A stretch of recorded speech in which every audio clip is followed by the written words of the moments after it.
I love founders. They are collectively and individually my heroes. These brave men and women who leave the comfort and security of their current circumstances to try to make something new. Each and every one of them is an underdog, the odds stacked heavily against them. When it comes to leadership, theirs is the most visible endeavor. Most founders out there today are leading at the highest level that they've ever led. They are leading the largest organization that they've ever led, and the vast majority of them are doing it without any semblance of a map. And when they fail, which they do with great regularity, everyone sees it. There's no hiding at the top of an org chart. There's no slipping away when it's your signature scribbled on all the documents. There's no one else to take over when you're out of your depth. And for these reasons, I'm recording this series specifically for those who founded their organization. And while this series is explicitly directed at those who took the brave but fraught step of starting their own organizations, the principles at play are true for every leadership evolution. So even if you haven't started your organization, there is plenty in this series for you to learn. These principles apply to every leadership evolution. Now, while there are anecdotes and some phraseology that may differ from your circumstance, the truth behind the words stands true.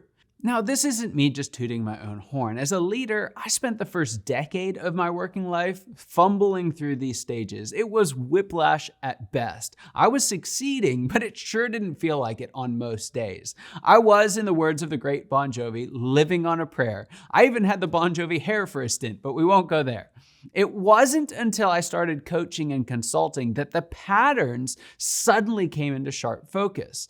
When you're there at the ground level, it's exceptionally challenging to see the patterns that are at play. But once you zoom out, it's much easier to see the big picture.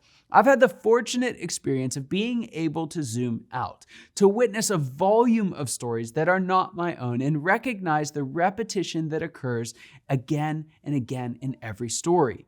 And it's not just me. As these stages began to take shape in my mind, I started to look outward for validation. However, I couldn't look to leadership books that all suffered from the same myopia that I once had for one reason or another. Fortunately, the answer hit me when I read A Hero with 1,000 Faces by Joseph Campbell. Now, story nerds will know who that is, but for the busy leaders that are watching these videos, suffice it to say that Joseph Campbell is the godfather of modern story structure. He identified a pattern called the hero's journey. And as I read through the different stages of the hero's journey, I realized that Campbell had identified the very same path that I've seen on countless founders' journeys. We were using different language, but we were describing the same truth. And when I saw that same truth come through a profoundly different source, I realized this was more than a few anecdotes that I experienced along the way. There is a universal pattern at work. And if we can understand that pattern and identify where we are within it, we can accurately and effectively determine what we need to do to succeed now. I've had the privilege of hearing the stories of countless founders, and one thing I noticed was how frequently each of them had an aha moment, an epiphany. Some may even say a calling. Of course, it happened well before they ever became a founder, but it was a pivotal point in their story and in their career. The second reason for this series is you may be watching this as a pre-founder. You may not have words for it, but you have that inner angst starting to build. You may be wondering if you have what it takes. You're stuck between the belief that there's a better way and the doubt that you'd ever be the one to make it happen. If so, guess what? Your founder's evolution has already begun. You are in founder's evolution stage 1, the dissatisfied employee.